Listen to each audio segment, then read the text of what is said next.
जल में बसे कमोदिनी, चंदा बसे आकाश। जो है जाको भावता, सो ताही के पास। नमस्कार दोस्तों, मैं विनाश दास रेशनल कबीर यूट्यूब चैनल में आप सबका हार्दिक स्वागत करता हूं। साथियों, यदि चैनल को सब्सक्राइब नहीं किए हैं तो सब्सक्राइब जरूर करें, शेयर करके अपने सभी ग्रुपों में सभी मित्रों में पहुंचाएं, बेल आइकन को प्रेस करें, ऑल नोटिफिकेशन ऑन रखें ताकि हर नया अपडेट आप तक पहुंच सके। लाइक और कमेंट जरूर करें दोस्तों। साथियों, आपको पता है कि यह चैनल किसी भी जाति, धर्म, संप्रदाय या व्यक्ति विशेष को आहत पहुंचाने के लिए नहीं बना है। इस चैनल का उद्देश्य है जन जन में जागृति पैदा करना, तर्कशीलता विकसित करना, वैज्ञानिक सोच को प्रमोट करना और देश की उन्नति में अपनी भागीदारी सुनिश्चित करना। इस काम के लिए इस चैनल को क्रिएट किया गया है दोस्तों। और जो है इसके जो विपरीत प्रवृत्ति के लोग हैं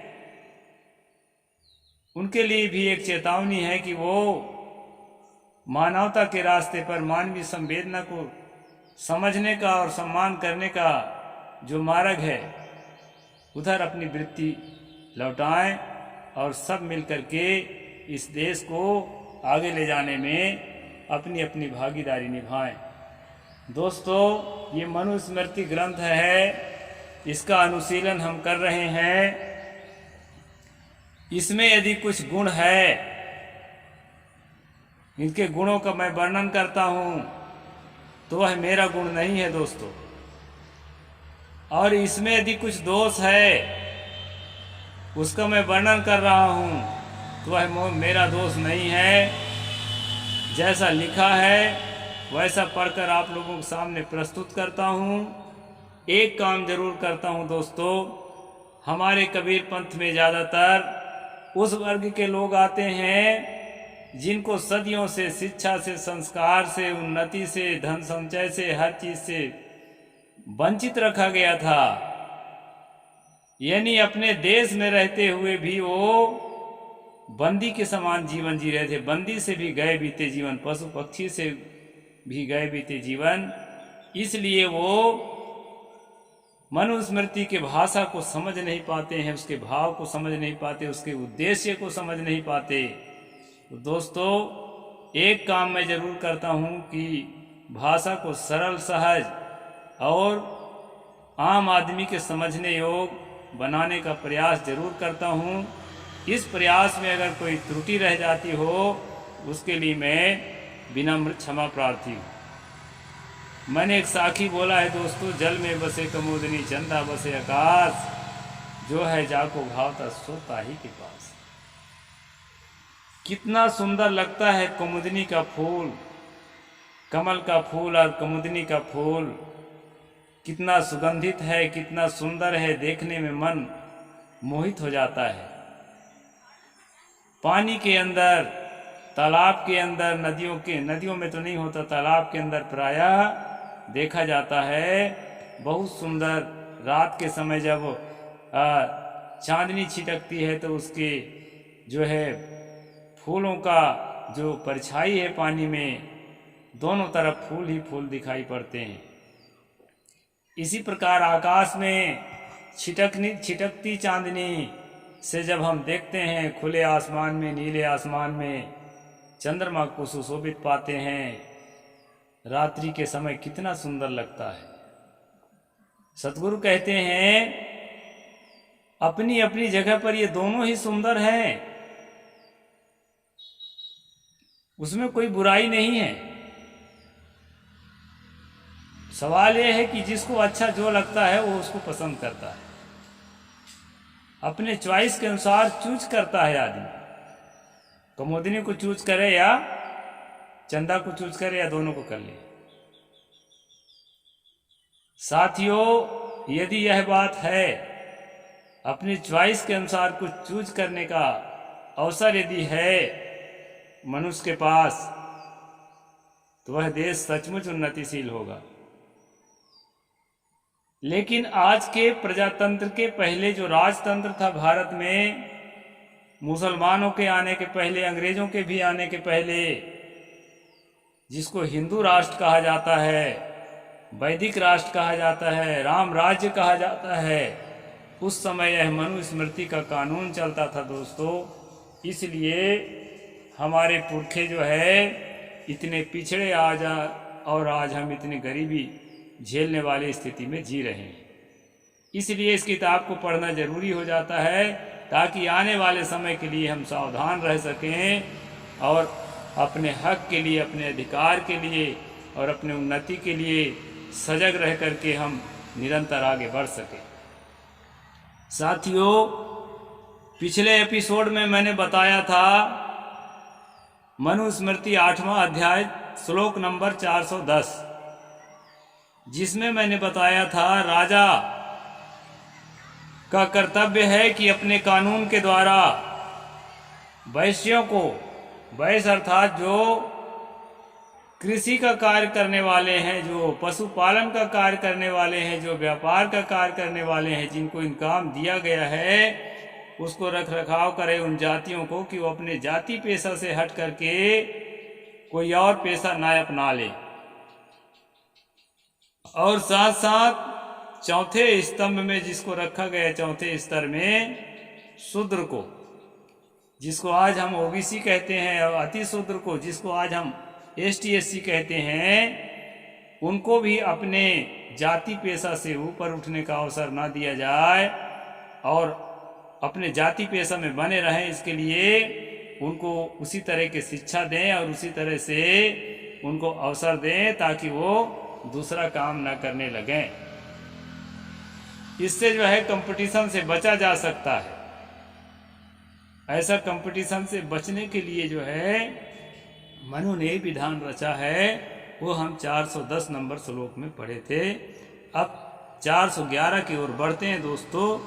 क्षत्रियं चैव वश्यं च ब्राह्मणो वृत्तिकर्षितो बिभ्रियादा नृशंसेन स्वानि कर्माणि कारयन्।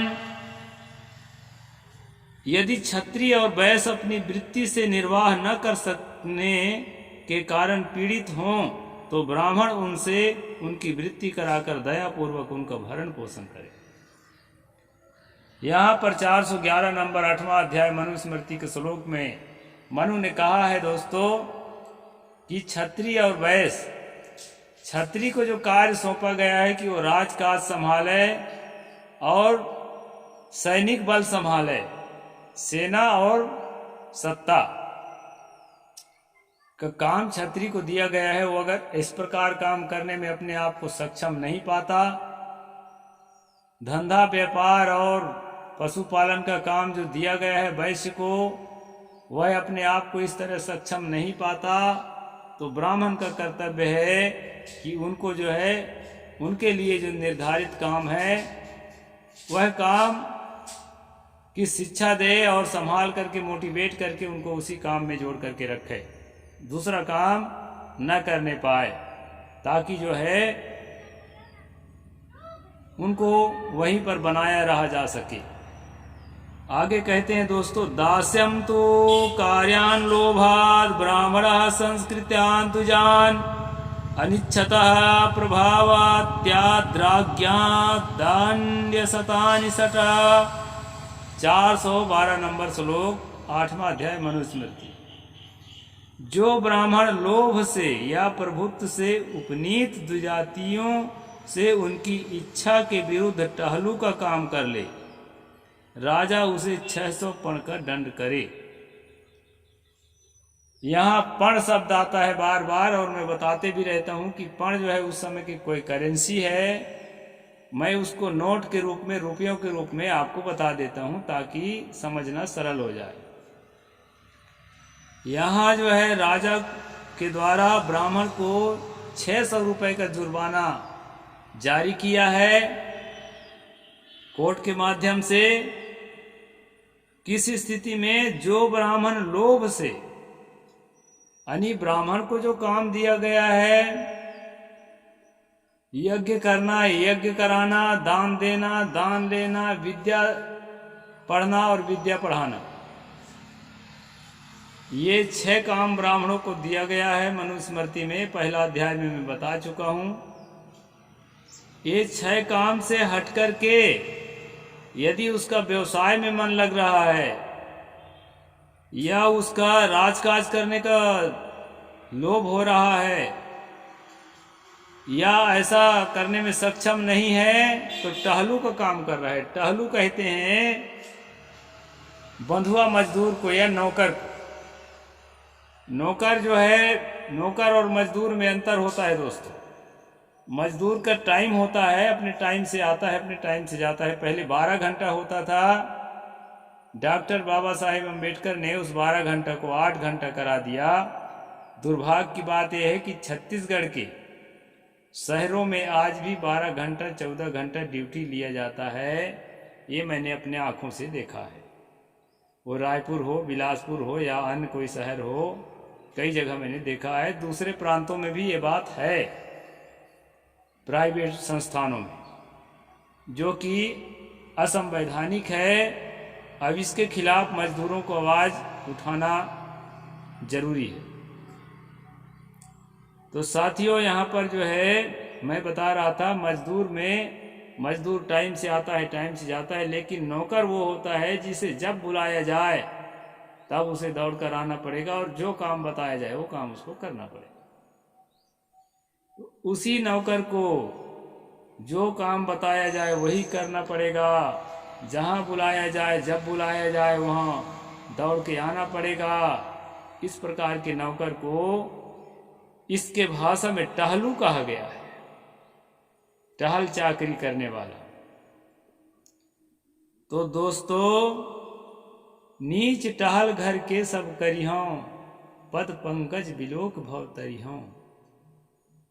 ये रामचरितमानस में भी राम से कह रहा है, वो बाली का बेटा अंगद जब लंका विजय करके आ चुके हैं और उनको कहते हैं जाओ बेटा अपने अपने राजकाज संभालो, राम जी कहते हैं, तो अंगद कह रहे हैं कि नहीं प्रभु जी, आपके चरणों को रोज दर्शन कर करके मैं भवसागर से तरना चाहता हूँ, और आपके घर में जो नीच टहल है, झाड़ू लगाना, पोंछा लगाना, टट्टी फेंकना, बर्तन धोना, कपड़ा धोना, जो नीच जातियों के लिए निर्धारित टहल है, वही सब काम करके मैं और अपने जीवन को खेल पार कर लूँगा, लेकिन मैं घर जाने का मेरा मन नहीं है। इस तरह उसके मुख से लेखक ने कहवाया।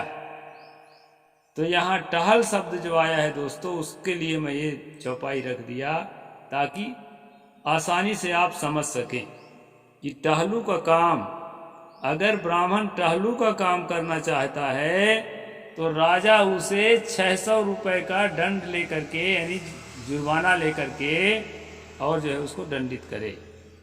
यह बात जो है ब्राह्मण को दंडित करने को कहा गया है। यानी किसी भी कीमत पर ब्राह्मण को नौकर का काम या मजदूर का काम नहीं करना है। उसको जो है जो काम निर्धारित किया गया है वही काम करना होगा।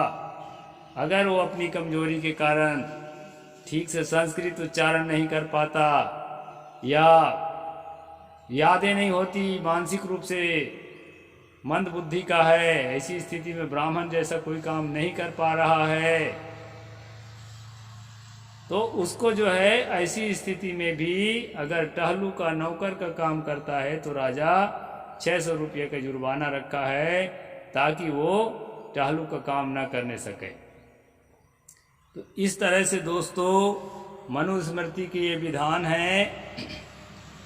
आज के प्रजातंत्र में हम देखते हैं कि जो मनुस्मृति का सपोर्टर हैं, जो ये कहते हैं कि मनु का राज आना चाहिए, मनुस्मृति लागू होना चाहिए, अम्बेडकर द्वारा प्रदत्त संविधान में बहुत सारी खराबियां हैं, अंग्रेजों के संविधान को अम्बेडकर के नाम से चला दिया गया है, ऐसा कहते हैं जो, और कहते हैं कि जो है मनु का संविधान आना चाहिए। हम मनु के अनुसार जो कानून है उसको हम फॉलो करेंगे। ऐसे लोगों को आप देखेंगे कि चपरासी के नौकरी के लिए ब्राह्मण लाइन में खड़ा है, क्लर्क के नौकरी के लिए ब्राह्मण लाइन में खड़ा है, धंधा व्यापार करने के लिए ब्राह्मण लाइन में खड़ा है, नाचने गाने और हीरो हीरोइन बनने के लिए ब्राह्मण लाइन में खड़ा है, और राजनीति के लिए चुनाव लड़ने के लिए ब्राह्मण लाइन में खड़ा है, और कोर्ट कचहरी के लिए ब्राह्मण लाइन में खड़ा है। छोटा से बड़ा तक ऐसा कोई काम नहीं है जिसके लिए वो लाइन में न खड़ा हो। और ऐसा डींग हाँकना कि हम मनु के अनुसार चलेंगे, तो मनु के अनुसार वो आपको चलाना चाह रहा है कि आपको टहलू का काम मनु ने सौंपा है, तो आप टहलू का काम करो और इसके बाद जो बड़े बड़े काम बचे हैं उसको हम लोग करें। तो ये जो है दोस्तों, कोई भी बनिया धंधा व्यापार में सीमित नहीं है, खेती में सीमित नहीं है, राजनीति में वो बढ़ चढ़कर भाग ले रहा है, और जो है बड़ी बड़ी नौकरियों में जाने के लिए बिल्कुल उत्सुक है और हर तरह के काम करने के लिए तैयार है। छत्री लोग भी जो है, जो अपने को छत्री मानते हैं आज, वो लोग भी राजनीति में जाते हैं, व्यापार में जाते हैं, नौकरी में जाते हैं। दोस्तों, दिल से कोई मनु को स्वीकार नहीं कर रहा है, मनु के कानूनों को, लेकिन ऊपर से ढोंग करते हैं। केवल ओबीसियों को बताते हैं कि तुम यहीर हो रहे, तुमको गाय भैंस चराना चाहिए, तुम नाई हो तुमको बाल बनाना चाहिए, तुम तेली हो तुमको तेल पेरना चाहिए, तुम कलार हो तुमको दारू बनाना चाहिए, तुम कुर्मी हो तुमको खेत में हल जोतना चाहिए, आज की भाषा में ट्रैक्टर चलाना चाहिए, हमारे घर ड्राइविंग करना चाहिए। इस प्रकार के बात जो है इनके मन में आती रहती है, जिसके कारण कहते हैं कि मनु सही थे। लेकिन दोस्तों, स्वयं मनु के नियम पर स्थिर नहीं है, क्योंकि जहाँ फायदा दिखता है, मनु ने नाचने गाने को बहुत ही गंदा व्यवसाय बताया है, ब्राह्मणों के लिए तो बहुत ही वर्जित किया है। मैं पिछले एपिसोड में कई बार बता चुका हूँ श्लोक नंबर सहित। लेकिन आज नाचने गाने के लिए जितना ज़्यादा हीरो हीरोइन और जितने ज़्यादा गाने बजाने वाले लोग ब्राह्मण घर के लोग उसमें शामिल हुए हैं, उतना दूसरे जाति के नहीं हो पाए हैं। जहाँ पैसा अधिक मिलता है उसको पवित्र मानने लगते हैं दोस्तों, और जहाँ पैसा कम मिलता है उसको अपवित्र मानने लगते हैं। ये जो है मनुष्य के, बिगड़े हुए मनुष्यों का स्वभाव है। जो मानवता को, मानवीय संवेदना को रौंद कर चलने वाले लोग हैं, वो यही जानते हैं। गिरे हुए जो अपने साथी गहकर हाथ उठाएंगे, हम भारत के वीर सिपाही आगे कदम बढ़ाएंगे, ऐसी भावना ऐसे लोगों में नहीं पैदा होती है। और मैं चाहता हूं कि हमारे भारत के हर नागरिक के अंदर ऐसी भावना पैदा हो। इसके लिए दोस्तों यह मैं एपिसोड चलाता हूं। साहेब बंदगी, जय जोहार, जय भीम, जय भारत।